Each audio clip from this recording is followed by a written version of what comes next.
ओम शांति मंगेश भाई। ओम शांति ईश्वर भाई जी। मंगेश भाई, आज के सोन्नति के लिए ज्ञान चिंतन में बाबा खास कह रहे कि सबसे मीठा अक्षर बाबा है। क्योंकि बाबा इसी भी घर में बाप को बाबा बोलते हैं तो बहुत प्यार भरा है बाबा शब्द में। वो परमात्मा पिता भी हम आत्माओं का पिता है और इस संसार में आता है कल्प में एक बार।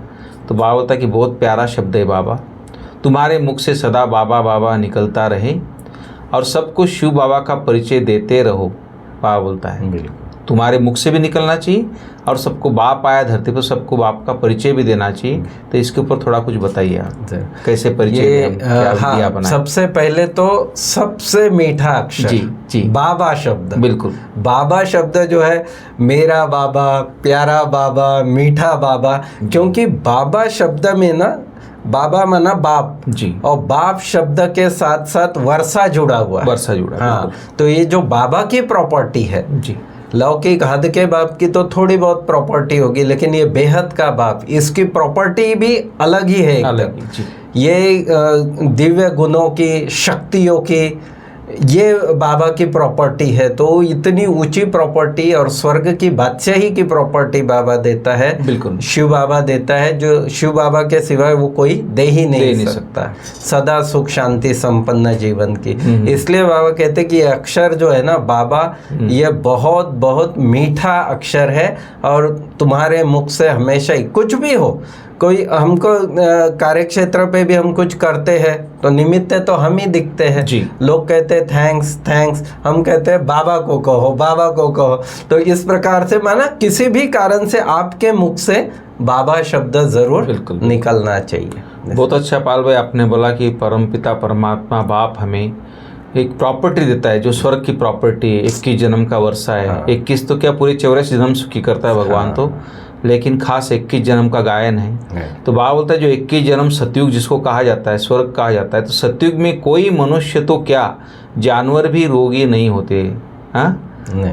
और आज की दुनिया में देखो कितना रोग, कितनी बीमारियां, जितने हॉस्पिटल बन रहे सब भरे पड़े।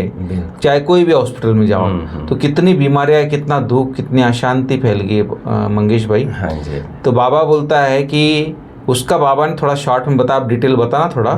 क्योंकि बाबा बोलता संगम पर बाबा सभी आत्माओं का और बेहद की सृष्टि का ऐसा ऑपरेशन कर देते हैं जो रोग का नाम निशान ही नहीं रहता है। बाप है अविनाशी सर्जन, अभी जो सारी सृष्टि रोगी हुई है फिर से उसको बाबा दुख से छुड़ाकर सुख में बदलते हैं।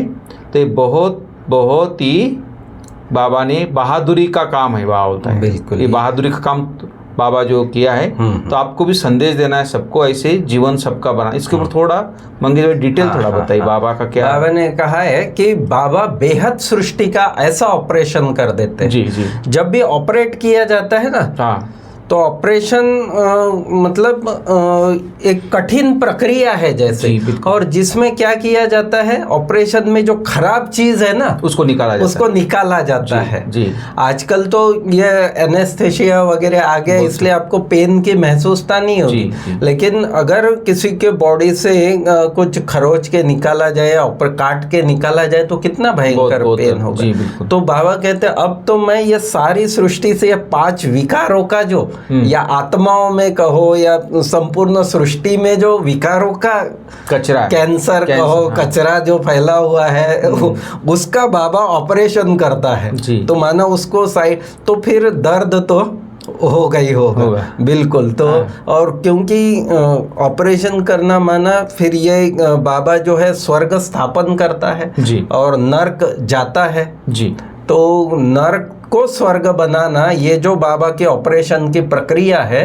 तो इस प्रक्रिया में फिर जिसके लिए महाविनाश का गायन है जी, कहा जाता है कि सृष्टि परिवर्तन इस प्रकार से होता है। तो बाबा कहते हैं ये सारी सृष्टि का ऑपरेशन होता है और इसमें फिर तकलीफ तो होती ही होती है, लेकिन तुमको बहादुर बनना है क्योंकि तुम्हारे पास ज्ञान के अस्त्र शस्त्र है। तो उसके आधार पर बाबा ने ये भी कहा कि दुनिया ऐसा कोई है ही नहीं संसार में जिसकी मृत्यु ना हो।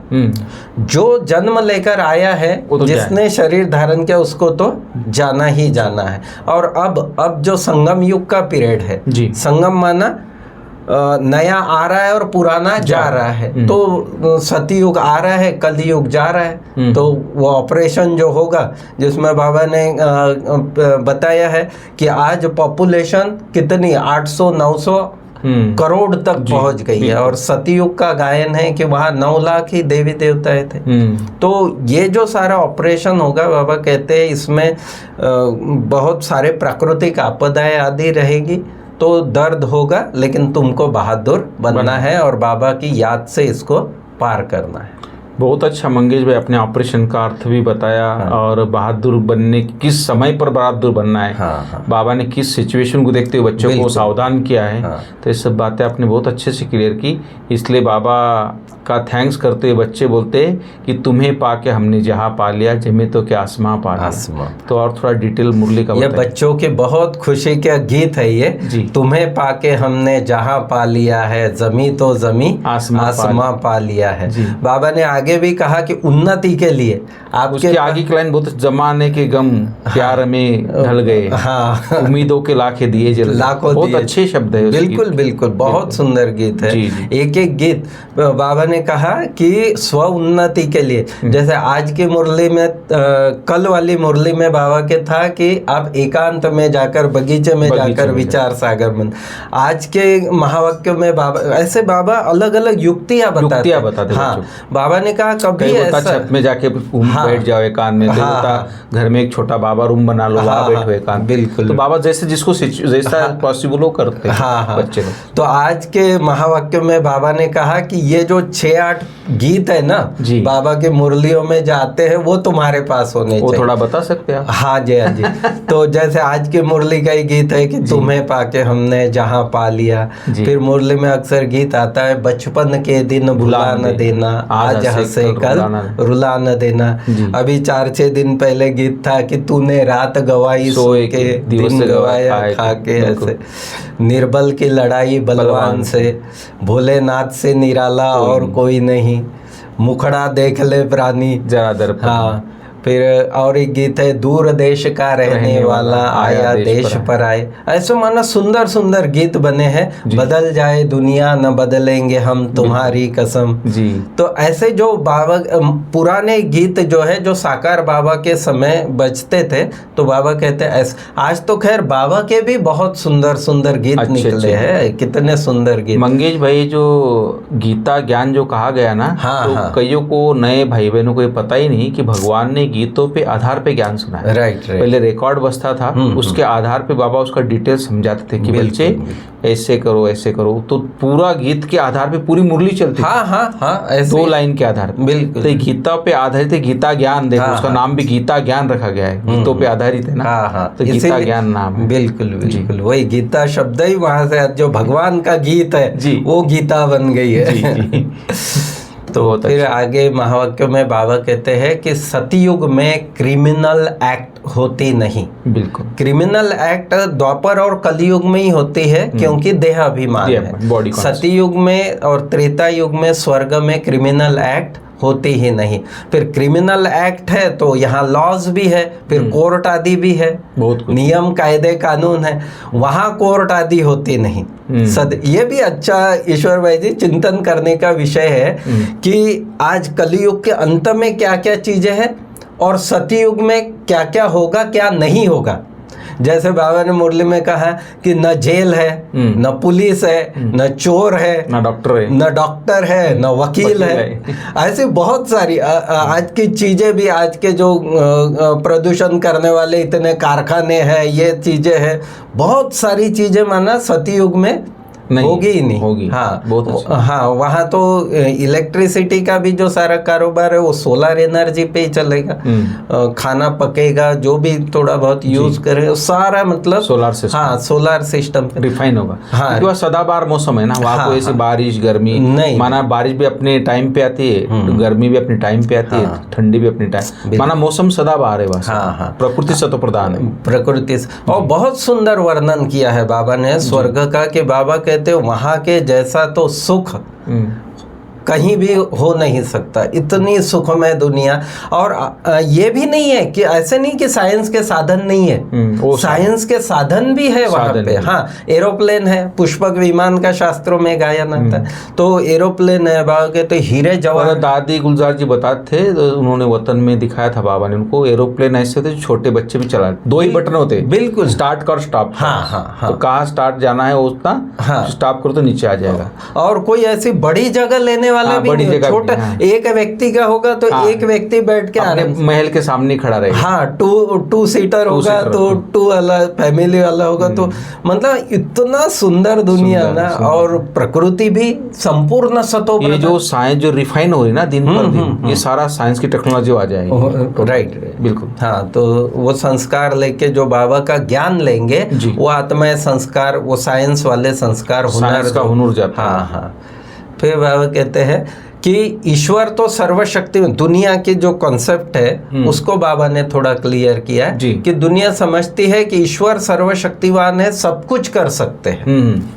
हालांकि करने में वो कर भी सकता है, लेकिन ये जो कॉन्सेप्ट बुद्धि में है कि भाई ईश्वर मरे हुए को भी जिंदा कर देता है, कुछ भी कर सकता है, बाबा ने उसको भी थोड़ा क्लियर किया कि हाँ, वो सर्वशक्तिमान है, चाहे तो वो कुछ भी कर भी सकता है, लेकिन वो संपूर्ण सृष्टि का रचयिता है। वो उसको भी सृष्टि के जो नियम है उसमें चल, हाँ, जो ड्रामा के लॉज बने हुए हैं वो उसको भी उसके अंदर, जैसे सुप्रीम कोर्ट का जस्टिस है, लेकिन उसको भी जो कायदे कानून जो विधि विधान बने हुए उसके अंदर ही चलना पड़ेगा ना। जी, तो ऐसे ही बाबा कहते हैं कि मतलब ज़्यादा महिमा वाली या अतिशयोक्ति वाली बात जो है दुनिया कहती है कि तो उस प्रकार से बाबा कहते हैं नहीं। हाँ, लेकिन वो सर्वशक्तिमान है, ये निश्चित है। हाँ, वो नर्क को स्वर्ग बनाता है, ये सुंदर बात, सबसे बड़ी बात, सबसे बड़ी बात। इतनी बड़ी दुनिया को परिवर्तन कर देना और उस आत्मा को विकारों से मुक्त कर एक देवता बना देना, ये सबसे बड़ी बात, ये सबसे बड़ी बात है, सबसे बड़ा जादू है ये, सबसे बड़ा। हाँ, ज्ञान अमृत पिया तो फिर विष पी नहीं सकते। माना विकारों के लिए जो बाबा कहता है कि ज्ञान अमृत जिसने पिया तो फिर उसको राम और काम एक साथ नहीं रह सकते। अब मैं आया हूँ असुरों को देवता बनाने। जो मनुष्य विषय विकारों के वशीभूत होकर असुर बन गए थे, बाबा कहते मैं उनको देवता बनाने आया हूँ। और फिर बाबा ने रिपीट किया है कि सृष्टि का, संपूर्ण सृष्टि का ऑपरेशन होगा। जैसे ऑपरेशन थिएटर में भी कोई नाजुक दिल का होता है ना, तो उसको चक्कर आ जाते हैं, अनकॉन्शियस हो जाता है। तो बाबा कहते हैं कि तुमको जो है अभी ऐसी अपनी स्थिति, मजबूत स्थिति बनानी है कि किसी भी प्रकार का स्थिति परिस्थितियां देखते हुए भी दुनिया की आपको घबराहट नहीं होनी चाहिए, आपकी स्थिति हमेशा अचल अडोल रहनी चाहिए। फिर आगे बाबा ने कहा कितनी बड़ी दुनिया है, ढेर सारे, इतनी सारी सृष्टि जाएगी और नई सृष्टि, स्वर्ग जो है वो छोटा सा एक विश्व तैयार होगा, नया विश्व। तो अर्थक्वेक आदि में कितना नुकसान होता है, कितने मरते हैं, बाकी तुम्हारा छोटा झाड़ होगा, दिल्ली परिस्तान बन जाएगी। एक ही परिस्तान में लक्ष्मी नारायण का राज्य चलता है, कितने बड़े बड़े महल बनते होंगे, बेहद की जागीर मिलती है, तुमको कुछ खर्चा नहीं करना है। बाबा कहते हैं इनकी ब्रह्मा की लाइफ में भी कितना सस्ता अनाज था। बिल्कुल, हाँ, इवन आप हमारे ही बड़े होते होते कितनी महंगाई बढ़ गई, और आज से 100 साल पहले वगैरह तो कितनी सस्ताई थी। फिर बाबा बहुत युक्तियाँ बताते हैं अपने को हर्षित रखने की। बाबा को लिखते हैं, बाबा इतनी खुशी नहीं रहती है, माया के तूफान आते हैं। अरे माया के तूफान आए, तुम बाजा बजा लो। माना वो जो गीतों की बात आई थी ना, तो बाबा कहते तुम गीत बजा लो। ऐसे बाबा के खुशी के लिए बड़े बड़े मंदिरों में बाजा बजता रहता है ना, ऐसे आपके घर में भी बाबा कहते हैं गीत बजाओ, गीत बजते रहने चाहिए बाबा के। फिर बाबा ने एक लौकिक का उदाहरण दिया कि बाबा कहते हैं एक राजकुमार विलायत में गया, वहाँ पार्टी दी, तो उनके लिए सोने के फूल बनवाए गए। वो पार्टी में ऐसे ऊपर से सोने के फूलों की वर्षा की गई, सबके ऊपर वर्षा की, खुशी के मारे कितनी खातिरी की। सच्चे सच्चे सोने के बनाए बाबा उसको जानता भी है, बाबा नाम और स्टेट सहित सब जानता है। तुम बच्चों को कितनी बड़ी लॉटरी मिल रही है, विश्व की बादशाही की। जैसे लौकिक बाप बच्चों को कहते हैं तुम्हारे लिए लाया हूँ, माना कोई सौगात वगैरह बाहर से आते हैं तो बाप लाता है ना बच्चों के लिए, तो ये बाबा भी कहता है कि मैं तुम्हारे लिए बहिष्ठ सौगात लाया हूँ। बाबा कहते वो सोने के फूल नहीं, तुम आत्माएं ही सोना बनकर परमधाम से इस सृष्टि पर अवतरित होंगे। तुम सोने के फूल बन जाएंगे और बाबा तुमको विश्व की बादशाही देता है। बाबा फिर एक बहुत अच्छी धारणा की बात लास्ट में बाबा ने कही कि कोई भी अगर सौगात देता है, आपको कुछ देता है, तो व्यक्ति जरूर याद आएगा। हाँ, तो आप ये हमेशा समझो कि जो भी कुछ है वो शिव बाबा के भंडारे से मिल रहा है हमको, तो बाबा कहते हैं तुमको शिव बाबा की याद रहेगी। इस प्रकार से आज बाबा ने काफी, इसलिए मंगेश भाई यज्ञ में सिस्टम है, जो भी है आपको मिलता हो यज्ञ में डालो और यज्ञ से लो। आपको जो चाहिए यज्ञ से, मना नहीं है, कुछ भी चाहिए यज्ञ से मिलता है, तो परमात्मा की याद बनी रहेगी, यज्ञ से बुद्धि जुड़ी रहेगी और उस व्यक्ति की याद नहीं आएगी। तो ये बहुत अच्छी बात कही। और दूसरी बात बाबा ने बोला कि क्रिमिनल आए, तो बाबा ने बहुत अच्छी बात कही कि जब ब्रह्मा के बच्चे हो, जब परमपिता परमात्मा ब्रह्मा के तन में आता है, मुखवंश वाली बच्चे बनते, खास ब्राह्मणों के लिए बाबा ने बोला कि तुम ब्रह्मा के बच्चे आपस में भाई बहन, और कोई तीसरा संबंध है नहीं, भाई बहन है, इसमें कोई क्रिमिनल एक्ट नहीं होनी चाहिए, बाबा बोलता है। और दूसरी बात बाबा ने बोला कि परमपिता परमात्मा जब सत्य है, सत्य का संग तुमको मिला है, तो इसीलिए तुमको झूठ नहीं बोलना है कभी भी। हम ब्रह्मा के बच्चे तो है ही, लेकिन परमात्मा का सत्य बाप का संग है, इसलिए कभी हम झूठ नहीं बोल सकते, तो सच्चे होके रहना है, बाबा बोलता है। तो आज का वरदान भी है मंगेश जी, बहुत अच्छा वरदान है, याद के बल से अपने और दूसरे के श्रेष्ठ पुरुषार्थ की गति और विधि को जानने वाले मास्टर त्रिकालदर्शी हो। तो ये भी थोड़ा आप डिटेल बताएंगे, और भी इसमें भी कुछ बात आपके वो बताएं। याद के बल से जी अपने व दूसरे के श्रेष्ठ पुरुषार्थ की गतिविधि को जानने वाले मास्टर त्रिकालदर्शी भव। जी बाबा ने बड़ा सटीक एग्जाम्पल दिया। बाबा कहते हैं साइंस के साधन जो एयरक्राफ्ट है समझो, या कोई वो चंद्रयान 2 वगैरह जाता है, मंगलयान गया, तो वो इतने ऊपर अंतरिक्ष में चलते रहते, लेकिन उसका कंट्रोल जो है नीचे वो धरती पर होता है। तो बाबा कहते हैं कि जैसे साइंस वाले पृथ्वी से स्पेस में जाने वालों की हर गतिविधि को जान सकते हैं। हाँ, बिल्कुल। हाँ, ऐसे ही आप त्रिकालदर्शी बच्चे साइलेंस अर्थात याद के बल से अपने व दूसरों के श्रेष्ठ पुरुषार्थ की स्थिति की गतिविधि को स्पष्ट जान सकते हैं। बिल्कुल। इसमें मूल है साइलेंस। उधर है साइंस, इधर है साइलेंस। और साइलेंस में जाना ही, जैसे कल के मुरली में ही बाबा ने कहा कि एकांत में जाना ही सबसे अच्छा श्रेष्ठ पुरुषार्थ करने की जिसको लगन है ना, उसको वो बात करनी पड़ेगी। तो इस प्रकार से बाबा कहता है कि साइलेंस का बल माना ही याद का बल, उससे बुद्धि भी दिव्य बनेगी। याद के शुद्ध संकल्प में स्थित होने से त्रिकालदर्शी भाव का वरदान प्राप्त हो जाता है। फिर स्लोगन है मुरली का कि सर्व के सहयोगी बनो तो स्नेह स्वतः प्राप्त होता रहेगा। बिल्कुल। इस प्रकार से आज की साकार वाणी। धन्यवाद। ओम शांति।